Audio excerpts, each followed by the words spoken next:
ನಮ್ಮ ಜೊತೆ ವಿಶೇಷ ಕಾರ್ಯಕ್ರಮಕ್ಕೆ ಸ್ವಾಗತ. ನಾನು ದಿವ್ಯಶ್ರೀ ದಾಸ್.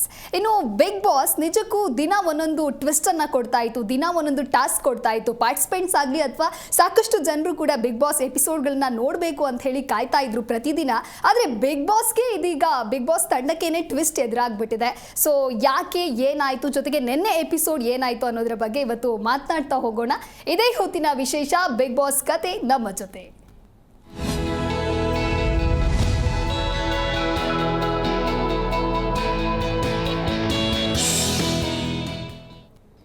ಸೊ ನಿನ್ನೆ ಏನೆಲ್ಲ ಆಯಿತು ಎಪಿಸೋಡ್ ಅನ್ನೋದರ ಕುರಿತಂತೆ ಮಾತನಾಡ್ತಾ ಹೋಗೋಣ. ಅದಕ್ಕೂ ಮುನ್ನ ಸ್ಟುಡಿಯೋದಲ್ಲಿ ಕಲೀಗ್ಸ್ ಜಾಯ್ನ್ ಆಗಿದ್ದಾರೆ. ಸೊ ಬನ್ನಿ ಅವರನ್ನ ವೆಲ್ಕಮ್ ಮಾಡೋಣ. Hello Netra, welcome to the show. ನಮಸ್ತೆ. Hello Savita, welcome to the show. ನಮಸ್ತೆ. ಹೆಲೋ ರಘುವೀರ್, ನಿಮಗೂ ಕಾರ್ಯಕ್ರಮಕ್ಕೆ ಸ್ವಾಗತ. ನಮಸ್ತೆ. ಸೊ ನಿನ್ನೆ ಏನೆಲ್ಲ ಆಯಿತು ಎಪಿಸೋಡ್? ಆ್ಯಕ್ಚುಲಿ ಬಿಗ್ ಬಾಸ್ ಅಭಿಮಾನಿಗಳಿಗೆ ಒಂದು ರೀತಿ ನಿರಾಸೆ ಅಂತಲೇ ಹೇಳ್ಬೋದು. ಬಿಕಾಸ್ ಸ್ಟಾರ್ಟ್ ಆಗಿದ್ದು ಸ್ವಲ್ಪ ದಿನಕ್ಕೇ ಈ ರೀತಿ ಆಗಿ ಹೋಯಿತು. ಸೊ ನೇತ್ರ, ಏನು ಹೇಳ್ತೀರಾ? ಬಿಗ್ ಬಾಸ್ ಮನೆಗೆ ಬೀಗ ಬಿದ್ದಿದೆ, ಅದರಲ್ಲೂ ಕೂಡ ಪಾರ್ಟಿಸಿಪೆಂಟ್ಸ್ ಎಲ್ಲ ಈಗ ಹೊರಗೆ ಬಂದಿದ್ದಾರೆ, ಅಂದರೆ ಥಿಯೇಟರ್ನಲ್ಲಿದ್ದಾರಾ ಏನು ಅಂತ ಹೇಳಿ. ಹೌದು, ನಿನ್ನೆ ಆ ಥರ ಎಲ್ಲ ಆಗಿರೋದು ನಮಗೂ ಒಂದು ಬಿಗ್ ಶಾಕೇ. ಅದು ಅನ್ಕೊಂಡಿರ್ಲಿಲ್ಲ. 11 ವರ್ಷದಿಂದ ಈ ಥರ ಕಾರ್ಯಕ್ರಮ ನಡ್ಕೊಂಡೇ ಬಂದಿದೆ. ಆದರೆ ಈಗ ಸಡನ್ ಆಗಿ ಏನಾಯಿತು ಅಂತ ಹೇಳಿ, ಅಂದರೆ ಬಿಗ್ ಬಾಸ್ ಇದನ್ನೆಲ್ಲ ಸ್ಟಾರ್ಟ್ ಮಾಡೋಕ್ಕಿಂತ ಮೊದಲೇ ಇದ್ರ ಬಗ್ಗೆ ಎಲ್ಲ ನಿಗಾ ವಹಿಸಿರ್ಲಿಲ್ವಾ ಅನ್ನೋ ಒಂದು ಕ್ವಶನ್ ಮಾರ್ಕು ಬರ್ತೈತಿ. ಆದರೆ ಇನ್ನೇನು ಕಾರ್ಯಕ್ರಮ ಬಿಗ್ ಬಾಸ್ ಸ್ಪರ್ಧಿಗಳು ತಮ್ಮ ಆಟನ ತಾವು ಶುರು ಮಾಡಿಕೊಂಡ್ರು ಅಂತ ಅನ್ಕೊಡ್ದನ ಇದೊಂದು ಬಿಗ್ ಶಾಕನ್ನ ಕೊಟ್ಬಿಟ್ರು. ಈ ಥರ ಬ್ಯಾನ್ ಆಗಿರೋದು ನಮಗೂ ತುಂಬ ಬೇಜಾರಿದೆ. ಅಂದರೆ ಚೆನ್ನಾಗೇ ನಡೀತಿತ್ತು ಕಾರ್ಯಕ್ರಮ. ಎಷ್ಟೋ ಜನ ತಮ್ಮದು 1.5 ತಾಸು ಆ ಕಾರ್ಯಕ್ರಮ ತಮ್ಮ ಟೈಮ್ ವೇಸ್ಟ್ ಆಗುತ್ತೆ ಅನ್ನೋದು ಒಂದು ಆಲೋಚನೆ ಇಲ್ಲದೆ ಆ ಎಂಟರ್ಟೈನ್ಮೆಂಟ್ಗೋಸ್ಕರ ಎಲ್ಲರೂ ಕಾದು ಕೂತ್ಕೋತಿದ್ರು. ಅಂಥದ್ದು ಈ ಥರ ಒಂದು ಅವ್ರದ್ದು ಬೇಜವಾಬ್ದಾರಿತನ ಅಥವಾ ಏನು ಗೊತ್ತಾಗದೆ ಆಯ್ತಾ ಅಂತ ಹೇಳಿ ನಮಗೂ ಒಂದು ಕ್ವಶನ್ ಮಾರ್ಕ್ ಇದು. ಆದರೆ ನಿನ್ನೆ ನಿಜವಾಗ್ಲೂ ಇದೊಂದು ಬಿಗ್ ಶಾಕೆ ಅಂತ ಹೇಳ್ಬೋದು. ಮತ್ತೆ ಯಾವ ಥರ ಮುನ್ನಡೆಯನ್ನು ತೆಗೆದುಕೊಳ್ಳುತ್ತೆ ಅಂತ ಹೇಳಿ ನಾವು ಕಾದು ನೋಡಬೇಕಾಗಿದೆ ಇವಾಗ.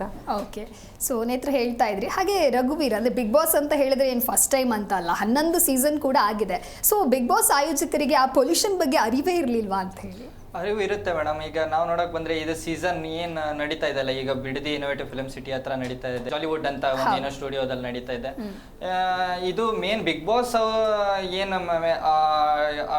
ಬಿಗ್ ಬಾಸ್ ಮ್ಯಾನೇಜ್ಮೆಂಟ್ ಏನು ಮಾಡ್ತಾ ಇದಾರಲ್ಲ ಅವ್ರದಿಂದ ತಪ್ಪಾಗಿಲ್ಲ ಅನ್ಕೊಂತೀನಿ. ಇದು ಜಾಲಿವುಡ್ ಸ್ಟುಡಿಯೋ ಮೇಲೆ ಆಗಿರುವಂತ ಒಂದು ಆರೋಪ ಅನ್ಕೊಂತೀನಿ.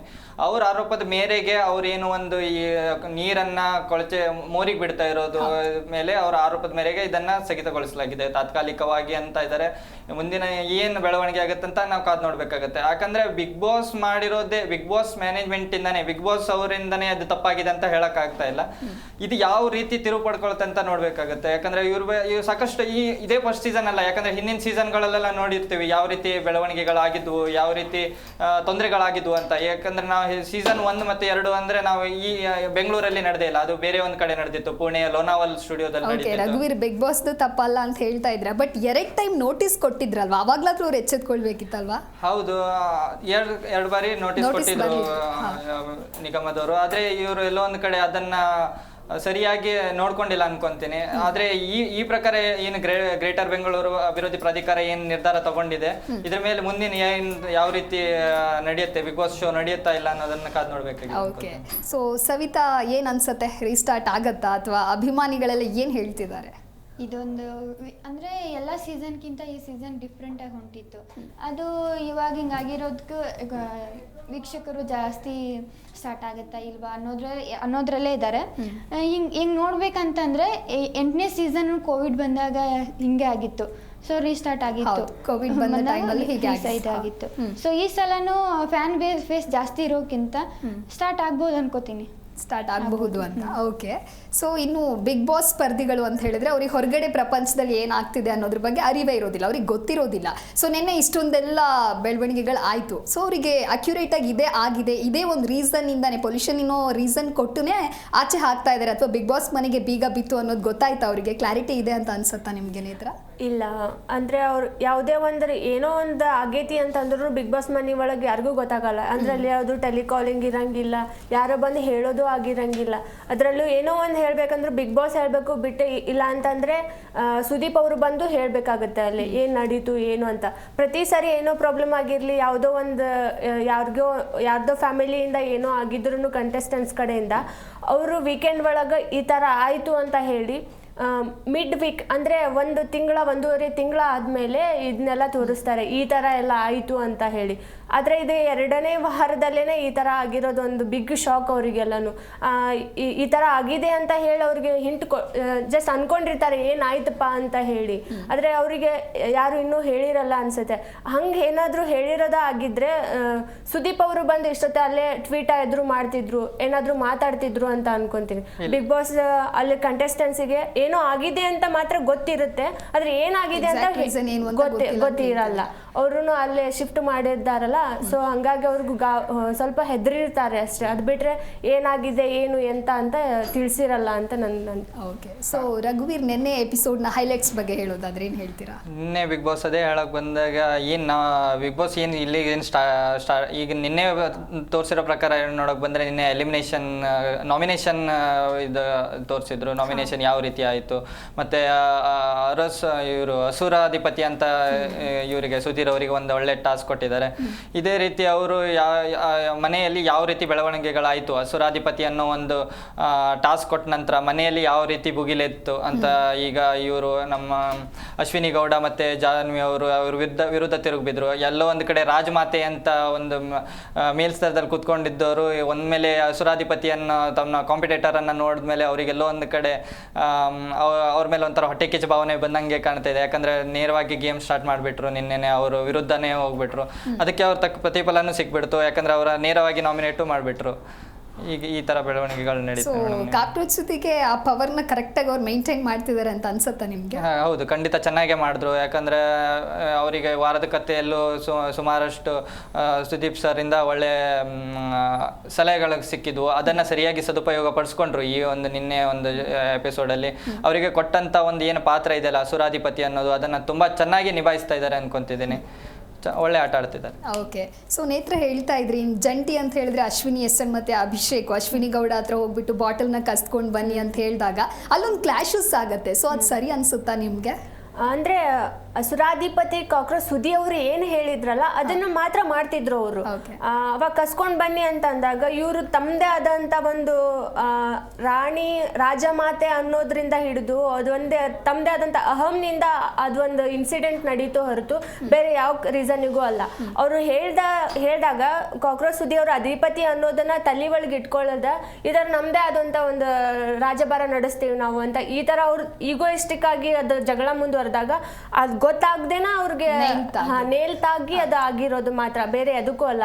ಆದ್ರೂ ಅವ್ರ ಅಂಥದ್ರಲ್ಲೂ ಅವರು ತಮ್ಮ ಮಾತುಗಳ ಮೇಲೆ ನಿಗಾ ಇರ್ಬೇಕಿತ್ತು. ಅಂದ್ರೆ ಲಾಸ್ಟ್ ಟೈಮ್ ಎಲ್ಲ ಕಿಚ್ಚ ಸುದೀಪ್ ಅವರೇ ಅವ್ರಿಗೆ ಹೊಗಳಿದ್ದಾರೆ, ನಿಮಗೆ ಕೊಟ್ಟಿರೋಂಥ ಪಾತ್ರ ನೀವು ಚೆನ್ನಾಗಿ ನಿಭಾಯಿಸಿದ್ದೀರಾ ಅಂತ ಹೇಳಿ. ನಾವ್ ಅನ್ಕೊಂಡಿದ್ವಿ ಅವ್ರು ಮಾಡೋದು ಎಲ್ಲೋ ಒಂದಂತಕ್ಕೆ ನಮ್ಗೆ ಸರಿ ಅನಿಸ್ತೇ ಇರ್ಲಿಲ್ಲ. ಕಿಚ್ಚ ಸುದೀಪ್ ಅವರು ವೀಕೆಂಡ್ ಒಳಗೆ ಅವರು ಕ್ಲಾಸ್ ತಗೋತಾರ ಅಂತ ಹೇಳಿ ನಮ್ ಹೋಪು ಅಲ್ಲೇ ಲಾಸ್ ಆಯ್ತು. ಅಂದ್ರೆ ಅನ್ಕೊಂಡಿದ್ವಿ ಎಕ್ಸ್ಪೆಕ್ಟೇಷನ್ ತಕ್ಕಂಗೆ ಅಲ್ಲಿ ಯಾವ್ದು ನಡಿಲಿಲ್ಲ. ಅದ್ರ ಬದ್ಲಿ ಅಪ್ರಿಸಿಯೇಷನ್ ಆಯ್ತು ಅಲ್ಲಿ ಕಿಚ್ಚ ಸುದೀಪ್ ಅವ್ರ ಕಡೆಯಿಂದ. ಹೋಗ್ಲಿ ಬಿಡ, ಅವ್ರ ಕಡೆಯಿಂದ ಅವ್ರ ವೇದಿಂದ ಥಿಂಕ್ ಮಾಡಿದ್ರೆ ಅವ್ರು ಮಾಡಿರೋದು ಕರೆಕ್ಟೇ, ಅಲ್ಲಿ ಯಾರು ಮಾಡಿರ್ಲಿಲ್ಲ, ತಮಗೆ ತಾವು ಕೊಟ್ಕೊಂಡ್ರು ಅಂತ ಹೇಳಿ. ಆದ್ರೆ ನಿನ್ನೆ ನಡೆದಿರೋದು ಏನೈತಲ್ಲ, ಅಧಿಪತಿ ಆಗಿರೋರೆ ಹೇಳಿದಾಗ ಆ ಮಾತನ್ನ ಅವ್ರು ಪಾಲಿಸ್ಬೇಕಾಗಿತ್ತು, ಅಲ್ಲಿ ಪಾಲಿಸ್ಲಿಲ್ಲ. ಹಾಗಾಗಿ ಕೊಡಲ್ಲ ಅಂತ ಹೇಳಿ ಅವರೇ ಕೈಯೆಲ್ಲ ಕೊಡುವುದಾಗ ಅದು ಆಗಿರೋ ಅಂಥದ್ದು, ಬೇಕಂತ ಮಾಡಿಲ್ಲ.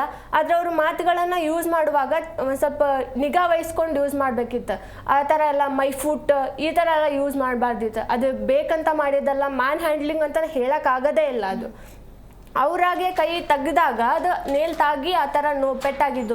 ಇಂಟೆನ್ಷನ್ಲಿ ಮಾಡಿದರೆ ಇಂಟೆನ್ಷನ್ಲಿ ಅದು ಏನಾರು ಆಗಿತ್ತು ಅಂತಂದರೆ ಮ್ಯಾನ್ ಹ್ಯಾಂಡ್ಲಿಂಗ್ ಅಂತ ಹೇಳ್ಬೋದು. ಬಟ್ ಅದು ಇಂಟೆನ್ಷನ್ಲಿ ಆಗಿಲ್ಲ. ಆ ಥರ ವರ್ಡ್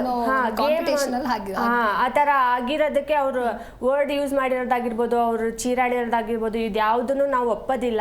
ಅದೆಲ್ಲ ಬೇಕು ಅಂತಾನೆ ಎಲ್ಲೋ ಮಾಡ್ತಿದ್ದಾರೆ ಅನಿಸ್ತಿದೆ ಅದೆಲ್ಲ.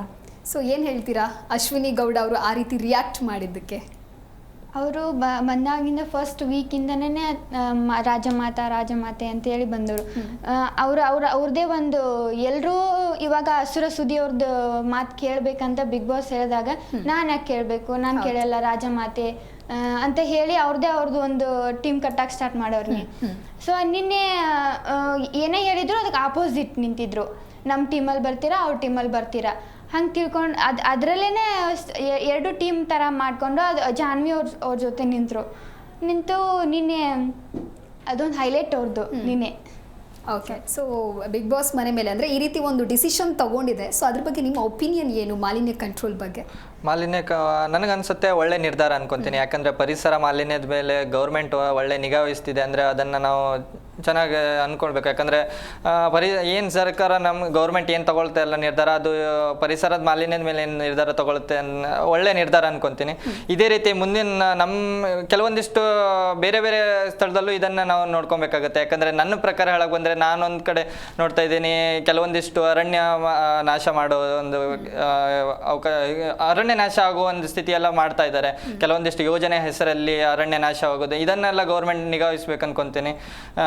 ಅದೇ ಇದು ಇನ್ನೂ ಹೆಚ್ಚಿನ ಮಾಲಿನ್ಯವಾಗಲಿ ಏನು ಪರಿಸರ ನಾಶವಾಗದಿರೋ ರೀತಿಯಲ್ಲಿ ಸರ್ಕಾರ ಎಚ್ಚೆತ್ಕೊಳ್ಬೇಕಂತ ಹೇಳ್ತೀನಿ. ಓಕೆ, ಸೊ ನೇತ್ರ, ಬಿಗ್ ಬಾಸ್ ಅಂತ ಹೇಳಿದ್ರೆ ನಿಜಕ್ಕೂ ಅದೇ ರೀತಿ ಒಂದು ಬಿಗ್ ಕತೆ, ಅಂದರೆ ಸಾಕಷ್ಟು ಜನ ಅದಕ್ಕೆ ಬರಬೇಕು. ಬಿಕಾಸ್ ಒಂದು ಅವರ ಮೂವಿ ಪ್ರಾಜೆಕ್ಟ್ ಆಗಿರ್ಬೋದು, ಸೀರಿಯಲ್ ಆಗಿರ್ಬೋದು, ಎಲ್ಲವನ್ನ ಬಿಟ್ಟು ಇಲ್ಲಿ ಏನೋ ಒಂದು ಸಾಧನೆ ಮಾಡಬೇಕು, ಕರ್ನಾಟಕದ ಜನತೆಗೆ ನಾವಂದ್ರೆ ಏನು ಅಂತ ಪ್ರೂವ್ ಮಾಡ್ಕೊಳ್ಬೇಕು ಅನ್ನೋ ಒಂದು ನಿಟ್ಟಿನಲ್ಲಿ ಬಿಗ್ ಬಾಸ್ ಮನೆಗೆ ಬರ್ತಾರೆ. ಬಟ್ ಈ ರೀತಿ ಬಿಗ್ ಬಾಸ್ ಮನೆಗೆ ಬೀಗ ಬಿದ್ದಿರೋದ್ರಿಂದ ಸೊ ಇದು ಕಂಟಿನ್ಯೂ ಆಗತ್ತಾ ಇಲ್ವಾ ಅನ್ನುವಂಥ ಒಂದು ನಿರಾಸೆ ಆ ಸ್ಪರ್ಧಿಗಳಲ್ಲಿ ಮೂಡಲ್ವಾ? ಹೌದು, ಇದು ಖಂಡಿತವಾಗ್ಲೂ ಅವ್ರಿಗೆ ಬಿಗ್ ಬಾಸ್ ಸ್ಪರ್ಧಿಗಳಿಗೆ ನಿರಾಸೆನೇ ಅದು. ಅಂದ್ರೆ ಮುಚ್ಚಿಬಿಟ್ರೆ ಅದು ನಿರಾಸೆ ಪಕ್ಕ ಆಗುತ್ತೆ. ಆದ್ರೆ ಇದು ಕಂಟಿನ್ಯೂ ಆಗುತ್ತೆ ಅನ್ನೋ ಒಂದು ಸಣ್ಣ ಹೋಪ್ ನಮ್ಮಲ್ಲಿನೂ ಇದೆ. ಅಂದ್ರೆ ಇಷ್ಟು ದೊಡ್ಡ ರಿಯಾಲಿಟಿ ಶೋನ ಎಷ್ಟು ತಿಂಗಳದಿಂದ ತಯಾರಿ ನಡೆಸಿರ್ತಾರೆ. ಹಂಗಾಗಿ ಇದೊಂದು ದೊಡ್ಡ ಪ್ಲಾಟ್ಫಾರ್ಮ್ ಕಲರ್ಸ್ ಕನ್ನಡದವರಿಗೆ. ಅದ್ರ ಕೋಟ್ಯಾಂತರ ಜನ ಬಂದು ಕಾಯ್ಕೊಂಡು ಕೂತು ಈ ಶೋನ ನೋಡ್ತಿರುವಾಗ ಅದರ ತಯಾರಿಗಳೆಲ್ಲ ಭರ್ಜರಿಯಾಗಿ ನಡೆಸಿರ್ತಾರೆ. ಹಂಗಂದ್ರೂ ಇವರೆಲ್ಲ ಯಾವುದೇ ಒಂದು ಮೂವಿ ಆಫರ್ ಇದ್ರೂ ಕಂಟೆಸ್ಟೆಂಟ್ಸ್ ಇದಕ್ಕೆ ಬರ್ಬೇಕಂದಾಗನ ರಿಸೈನ್ ಮಾಡಿ ಬಂದಿರ್ತಾರೆ, ಅಲ್ಲಿ ನಮ್ಗೆ ಆಗಲ್ಲ ಅಂತ ಹೇಳಿ. ಅಂಥದ್ದೆಲ್ಲ ದೊಡ್ಡ ದೊಡ್ಡ ಆಫರ್ ಬಿಟ್ಟು ಬಂದು ಈ ಸ್ಟೇಜಿಗೆ ಬಂದುವಾಗ ಅವ್ರಿಗೆ ನಿರಾಸೆ ಮಾಡೋದು ತಪ್ಪಾಗುತ್ತೆ. ಸೊ ಹಾಗಾಗಿ ಇದನ್ನ ಮುಂದೆ ಕಂಟಿನ್ಯೂ ಆಗುತ್ತೆ ಅನ್ನೋ ಒಂದು ಹೋಪ್ ನಮ್ಮಲ್ಲಿದೆ. ನೋಡ್ಬೇಕು ಏನಾಗುತ್ತೆ ಅಂತ ಹೇಳಿ. ಆದ್ರೆ ಇದು ಮಾತ್ರ ಕಂಟೆಸ್ಟೆನ್ಸಿಗೆ ದೊಡ್ಡ ಪೆಟ್ಟೆ ಇದು. ಅಂದ್ರೆ ಅವ್ರಿಗೆ ಇದ್ದಿರೋ ಅಂತ ಆಫರ್ನ ಅವ್ರದ್ದೇ ಎಲ್ಲೋ ಒಂದು ಜೀವನ, ಯಾರಾದ್ರೂ ಜೀವನಕ್ಕೋಸ್ಕರನೇ ಇದನ್ನೆಲ್ಲ ಮಾಡ್ತಿರ್ತಾರೆ, ಒಂದೊತ್ತು ಊಟಕ್ಕೋಸ್ಕರ. ಹಾಗಾಗಿ ಎಲ್ಲೋ ಒಂದ್ ಕಡೆ ಇದು ಲಾಸ್ ಆಗತ್ತೆ ಅಂತಂದ್ರೆ ಒಬ್ಬರಿಗೆ ಲಾಸ್ ಆಗೋದಲ್ಲ, ಅಲ್ಲಿರೋ ಎಲ್ಲ ಕಂಟೆಸ್ಟೆಂಟ್ಸ್ ಹೊರೇನು ಬಿಗ್ ಬಾಸ್ ದಿಂದಾನೇ ಬರುತ್ತೆ. ಈ ತರ ಏನಾದ್ರು ಆತಂದ್ರೆ ಇದೊಂದು ಬಿಗ್ ಬಾಸ್ಗೆ ಕಪ್ ಚುಕ್ಕೆ ಅಂತಾನೂ ಆಗುತ್ತೆ.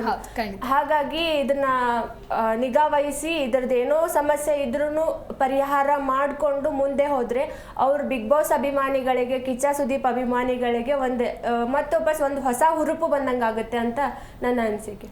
ಓಕೆ, ಸೊ ನೆನ್ನೆ ನಾಮಿನೇಷನ್ ಬಗ್ಗೆ ಏನು ಹೇಳ್ತೀರಾ ಸವಿತಾ? ನಾಮಿನೇಷನ್ ಅವರವರೇ ಎಷ್ಟು 3 ಜಂಟಿ 3 ಒಂಟಿ ಅಂತ ನಾಮಿನೇಷನ್ ಕೊಟ್ಟರು. ಅದಕ್ಕಿಂತ ಮುಂಚೆ ಮನೆಯವ್ರಿಗೆಲ್ಲ ನಾಮಿನೇಷನ್ ಮಾಡಕ್ಕೆ ಕೊಟ್ಟಿದ್ರು. ಅವ್ರವ್ರಿಗೆ ಯಾರು ಇದಾಗುತ್ತೋ ಅವ್ರಿಗೆಲ್ಲ ಕೊಟ್ಟರು. ಆಮೇಲೆ ಅಸುರ ಸುದಿಗೆ ಲಾಸ್ಟ್ ಫೈನಲ್ ನಿಮ್ಮ ಕಡೆ ಇದೆ, ನಿಮ್ಮ ಕೈಯಲ್ಲಿದೆ ಅಂತ ಹೇಳಿದಾಗ 3 ಜಂಟಿ 3 ಒಂಟಿಗೆ ಕೊಟ್ಟಿದ್ರು. ಗೇಮ್ ಅಂತ ಬಂದಾಗ ರಘುವೀರ್ ಆಕ್ಚುಲಿ ಕಾಂಪಿಟೇಷನ್ ಇದ್ದೇ ಇರುತ್ತೆ. ಬಟ್ ಮೊನ್ನೆ ಗೇಮ್ ಅಂತ ಬಂದಾಗ ಮಂಜು ಭಾಷಿಣಿ ಆಗಿರ್ಬೋದು ಅಥವಾ ರಾಶಿಕಾ ಅವರಿಬ್ರು ಕೂಡ ಅಂದ್ರೆ ಗೇಮ್ ಆಡ್ತಾ ಇರ್ತಾರೆ. ಸೊ ಆ ಟೈಮಲ್ಲಿ ಜಾನ್ವಿ ಅವರು ಗಾಂಚಾಲಿ ಅನ್ನೋ ಒಂದು ಪದವನ್ನು ಬಳಕೆ ಮಾಡ್ತಾರೆ. ಸೊ ಅದು ನಿಮಗೆ ಎಷ್ಟು ಸರಿ ಅಂತ ಅನ್ನಿಸ್ತು? ಅದೇ ನಾನು ನಿನ್ನೆ ಎಪಿಸೋಡಲ್ಲೇ ಹೇಳಿದೆ ಅಲ್ಲ ಮೇಡಮ್, ಅದು ಆ ವರ್ಡ್ನೇ ನನಗೆ ಸರಿನೇ ಅನಿಸಿಲ್ಲ. ಯಾಕಂದರೆ ಅದು ಕೆಲವೊಂದಿಷ್ಟು ಭಾಷೆಗಳ ಮೇಲೆ ನಾವು ತಗೊಳ್ಳೋ ರೀತಿ ಮೇಲೆ ಇರುತ್ತೆ. ಯಾಕಂದರೆ ಅದು ಈ ಭಾಷೆ ಇಲ್ಲಿ ನಮ್ಮ ಕಡೆಯ ಭಾಷೆಯಲ್ಲಿ ಕೆಲವೊಂದಿಷ್ಟು ಕನ್ನಡ ಭಾಷೆ ಅಂತ ಅಚ್ಚ ಕನ್ನಡ ಭಾಷೆ ಅಂತ ಅವರು ಉಪಯೋಗಿಸಿದ್ರು. ಅದು ಅಚ್ಚ ಕನ್ನಡ ಭಾಷೆನೇ ಅಲ್ಲ, ಅದು ಎಲ್ಲೋ ಒಂದು ಕಡೆ ಬೇರೆ ಭಾಷೆಯಿಂದ ಬಂದಿರುವಂಥ ಪದ. ಅದನ್ನು ನಾವು ಇಲ್ಲಿ ಬೇರೆ ಅರ್ಥ ತಿಳ್ಕೊಂಡಿರ್ಬೋದು, ಆದರೆ ಅಲ್ಲಿ ಇರೋ ರೀತಿನೇ ಬೇರೆ ಆಗಿರುತ್ತೆ. ಯಾಕಂದರೆ ನಾವು ಇಲ್ಲಿ ಕೆಲವೊಂದಿಷ್ಟನ್ನು, ಯಾಕಂದರೆ ನಾವು ಅದೇ ಎಪಿಸೋಡಲ್ಲಿ ನೋಡಿದ್ವಿ, ಮಂಜು ಭಾಷಿಣಿ ಅವರು ಅದನ್ನೇ ವರ್ಡನ್ನು ಬಳಸ್ತಾರೆ. ಬಟ್ ಅದಕ್ಕೆ ಮುಂದೊಂದು ವರ್ಡ್ ಸೇರಿಸಿರೋದಕ್ಕೆ ಬೀಪ್ ಸೌಂಡ್ ಬರುತ್ತೆ. ಎಲ್ಲೋ ಒಂದು ಕಡೆ ಅದು ತಪ್ಪಂತಾನೆ ಅನ್ಕೊಂತೀನಿ. ಯಾಕಂದ್ರೆ ಒಬ್ರಿಗೆ ಟ್ರಿಗರ್ ಆಗ್ತಿದೆ ಅಂದ್ರೆ ಪದೇ ಪದೇ ಆ ವರ್ಡ್ ಯೂಸ್ ಮಾಡಿರೋದು ತಪ್ಪು ಅನ್ಕೊಂತೀನಿ.